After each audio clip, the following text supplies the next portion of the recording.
Las investigaciones arqueológicas llevadas a cabo en algunas zonas del área metropolitana de Medellín y en la cuenca de la quebrada Piedras Blancas, al oriente del Valle de Aburrá, han permitido conocer aspectos relativos a estos cambios. Entre el siglo XII y el siglo XV después de Cristo, es decir, unos 200 o 300 años antes de la llegada de los conquistadores españoles, este altiplano de Piedras Blancas y el Valle de San Nicolás estuvo intensamente ocupado. Debieron ocurrir procesos sociales muy interesantes en este altiplano que hicieron que, a pesar de la intensa ocupación que había, se despoblara el altiplano. De hecho, cuando llegan los españoles en 1541, esta zona aparece despoblada. En la crónica se referencia a que ellos no pudieron encontrar poblado, aunque encuentran huellas visibles en el paisaje de una ocupación humana antigua. Por la cantidad de sitios arqueológicos encontrada en diferentes lugares de la zona y la disminución de los bosques, los arqueólogos consideran que se dieron procesos sociales en los cuales la población aumentó notablemente y se intensificaron las tareas de producción, el aprovechamiento de los suelos, de los aluviones auríferos y de las fuentes de agua-sal. En cuanto a las actividades económicas, tenemos información que nos habla del cultivo de maíz, tenemos información que nos habla del aprovechamiento de las fuentes de agua-sal en los propios sitios de vivienda, ¿cierto? Es decir, las personas iban hasta las fuentes salinas, traían el agua-sal y la ponían a cocinar en sus propias unidades de vivienda. La intensidad de la ocupación de la cuenca de la quebrada Piedras Blancas en ese periodo, en el último periodo de ocupación prehispánica, fue tan intensa, es decir, hubo tantos sitios de vivienda, tantas huertas de cultivo, se aprovechó tanto las fuentes de agua-sal que muy posiblemente la presión sobre los ecosistemas fue de una magnitud tal que generó posiblemente alguna situación de agotamiento de recursos que obligaría a las comunidades a desplazarse. Cuando los conquistadores españoles al mando de Jorge Robledo arribaron al Valle de Aburrá y reconocieron el altiplano de Oriente, lo encontraron prácticamente deshabitado. Pero la desocupación del área contrastaba con la magnitud de los caminos empedrados, más anchos que los de Cusco, y la existencia de edificios en ruinas, que Robledo atribuyó a pueblos antiguos desaparecidos por causa de guerras que sostenían con grupos vecinos. Los cambios sociales ocurridos en los siglos anteriores a la conquista están representados en las tumbas del Cerro El Volador, excavadas por arqueólogos de la Universidad de Antioquia en la década de 1990. Se pudieron excavar varios entierros que nos permitieron conocer cómo era la forma o las costumbres funerarias que ellos tenían. Ya estos grupos no enterraban en sus viviendas, sino que, similar a nosotros, tenían una zona que era un cementerio. En las cimas del Cerro del Volador se halló un cementerio indígena de tumbas de pozo con cámara lateral. Son llamadas así porque a través de un pozo bastante profundo que puede llegar hasta 4 metros de profundidad, se comunica con una cámara lateral o un recinto cerrado, una especie de pieza donde depositaban los muertos y sus ofrendas. Estas tumbas son bastante grandes porque en las cámaras prácticamente cabe una persona parada y pueden tener 2 y 3 metros de ancho. De manera que su construcción implicó no solo una serie de esfuerzos, sino también un conocimiento arquitectónico, a pesar de que son construcciones hechas bajo la tierra. Otra característica muy importante de estas tumbas es que tienen unos grabados en las paredes de las cámaras que representan un bohío. Fácilmente se pueden identificar las alfardas o las varas longitudinales que conforman la armazón de un bohío y también una espiral que une estas varas desde la base hasta el ápice o hasta el cono del bohío. En algunas otras tumbas halló también grabados que representan la trama del tejido vegetal que recubría las paredes y el techo de estos bohíos. De manera que son una especie de viviendas, pero ya no viviendas para los vivos, sino viviendas para los muertos.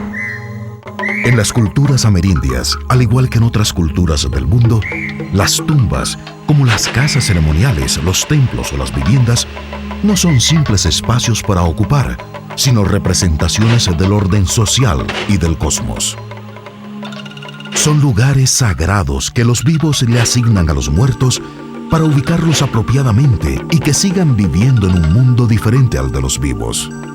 En cada cultura se tienen unas creencias sobre la muerte y el lugar de los muertos en el cosmos, que se reflejan en el espacio creado para ellos. Las tumbas del Cerro El Volador no solo muestran la manera arquitectónica como ellos construían sus viviendas, sino que tienen en sí mismas un alto contenido simbólico.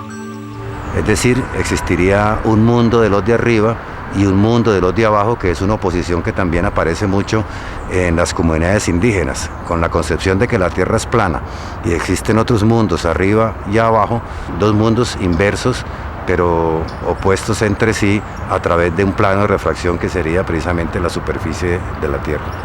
En el siglo XVI, cuando irrumpieron los españoles, los conquistadores identificaron a los aburráes como los habitantes del valle.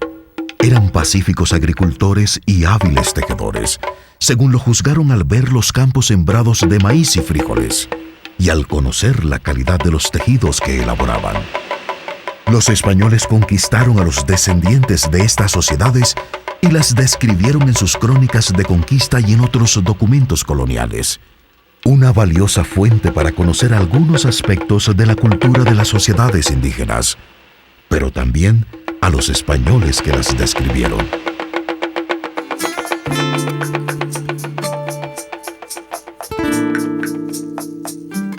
Antioquia tiene la suerte de tener una de las colecciones más ricas de documentos tempranos sobre el proceso de conquista y colonia.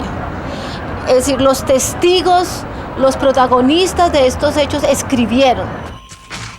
En el siglo XVI, al momento de irrumpir los conquistadores, ¿qué sociedades encontraron y cómo las interpretaron? En la época del descubrimiento, todos estos pueblos indígenas fueron mirados como pueblos exóticos, en la medida en que eran muy distintos a los pueblos europeos, como pueblos salvajes, en la medida en que no compartían la cultura europea, y también porque como no tenían la religión cristiana, fueron también vistos como paganos o como personas que no tenían la capacidad moral de definir entre el bien y el mal. A mí me parece absolutamente normal que a Cieza de León o a Sardela le hayan parecido demoníacos los indígenas con pieles o con plumas o desnudos. Que los indígenas les hayan parecido bárbaros porque no tenían ropa era absolutamente comprensible a un español que venía vestido con hierro. Ellos venían vestidos con hierro, vestidos hasta lo indecible, tenían vestidos que pesaban 90 kilos. Es normal que viene un tipo desnudo y le parezca un bárbaro. Tierra amena, fértil de buen temple, arboledas frutales, campos abundantes bien labrados y fertilizados con aguas de riego, cielo claro, poblada a trechos y con buen concierto de grandes ciudades y ricas, por las grandes minas de oro que las tenían y por granjerías y labores de tierras para maíz y algodón. Los principales caciques, señores de este valle, diestrísimos y ejecutivos, precisos en todo trance de guerra y agudos en sus pensamientos y conceptos. Digamos que esas descripciones que ellos hacen requieren de reinterpretación también, porque hay todo un manejo también ideológico cuando ellos escribieron acerca de lo que ellos vieron. Sí, o sea, los vieron bajo otros parámetros, bajo otras concepciones sobre el mundo, la vida y las cosas. Eso hasta hubo discusiones filosóficas de si eran verdaderos hombres o no. Sí, de si tenían alma o no tenían alma. Sí, porque claro, eran culturas totalmente diferentes que contrastaban en sus modos de vida y en sus pensamientos. Los españoles vieron un montón de gente, pero no vieron la estructura interna. No estaban interesados, los indígenas no se la mostraba y no podían conocerla, no tenían ni acceso al idioma, eran los enemigos, los indígenas estaban defendiendo de ellos. Era una situación de guerra en que era imposible pensar que esa era la sociedad original indígena. De todas maneras, las crónicas son un documento único e insustituible porque no existe ninguna otra información escrita acerca de las comunidades que habitaban América o Antioquia o Colombia en el momento de la conquista. Y por esto, a pesar de que tengan problemas, es necesario tenerlas en cuenta. Desde su propia perspectiva, los cronistas ofrecen en sus escritos una imagen de los pueblos indígenas que conocieron de manera directa y por información de otros. Sobre Antioquia dan cuenta de la diversidad de lenguas, creencias, costumbres y organización social de los pueblos que los enfrentaron a su llegada. Existía realmente una diversidad cultural. Cada grupo no era distinto al otro necesariamente. Había regiones en las cuales había una cierta afinidad cultural y los españoles expresaban que había lenguas y costumbres distintos dentro de comunidades de determinadas regiones. Por ejemplo, yamesíes y guamocoes, a pesar de ser grupos distintos, los españoles los perciben como unas comunidades que eran muy cercanas culturalmente entre sí. Lo mismo pasaría, por ejemplo, entre catíos, peques, ebéjicos, noriscos, ituangos, nores, huacas, que son comunidades, son grupos, cada uno con una estructura social relativamente independiente una de la otra, pero que tenían una afinidad cultural entre ellos. En la región comprendida entre las estribaciones de la serranía de Abibe, el Golfo de Urabá y la serranía del Darién panameño hasta el Pacífico, entre los siglos V y XVI de nuestra era, se desarrollaron pueblos que tenían muchos elementos culturales en común.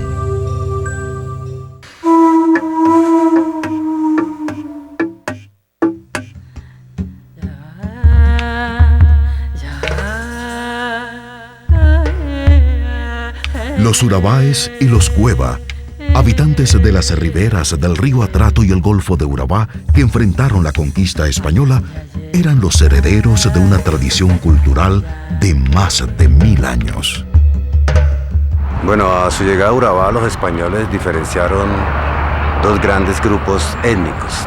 Entendemos ahora grupos que tenían una afinidad lingüística, hablaban la misma lengua, tenían las mismas costumbres, las mismas creencias, la misma forma de vestir y básicamente una misma tecnología para la producción de alimentos, además pues, de una misma organización social y política.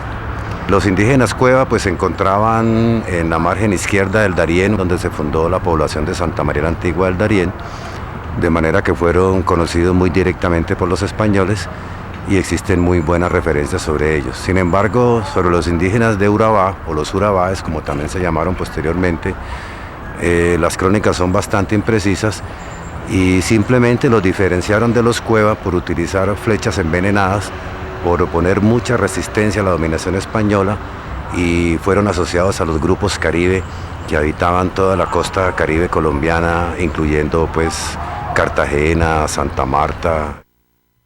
Contrariamente a lo que percibieron los españoles, las investigaciones arqueológicas muestran que las diferencias entre cuevas y urabáes no eran muy profundas. Durante más de 1000 años, muchos de los objetos elaborados y usados en la región se hicieron de una manera similar. Y eso significa que de una generación a otra había transmisión de conocimientos. Las piezas de oro encontradas se ajustan al estilo quimbaya desarrollado en el noroccidente de Colombia. Prácticamente desde lo que es hoy el Canal de Panamá hasta lo que es el curso del río Magdalena, toda esta parte de la costa caribe estaba habitada por grupos muy emparentados entre sí, o por lo menos que mantenían una gran interacción entre ellos, a pesar de las diferencias que observaron los cronistas en lengua o en costumbres, o a pesar de las diferencias que hoy podemos observar en la forma de elaborar sus vasijas cerámicas o sus herramientas, o en la forma de sus enterramientos también.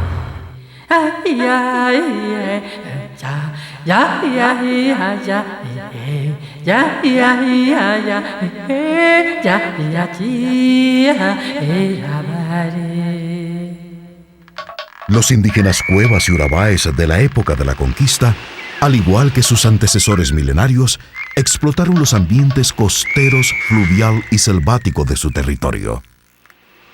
Estaban organizados en poblados a lo largo de los ríos que desembocan en el Golfo, y las viviendas estaban separadas.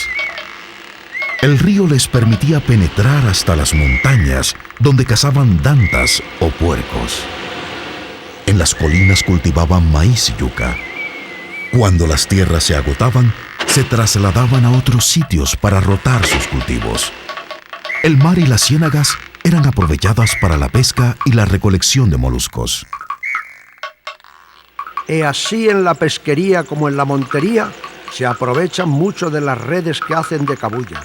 También mataban animales y después de que lo han muerto, como no tienen cuchillo para los desollar, hacen hachuelas de piedras que tienen enastadas.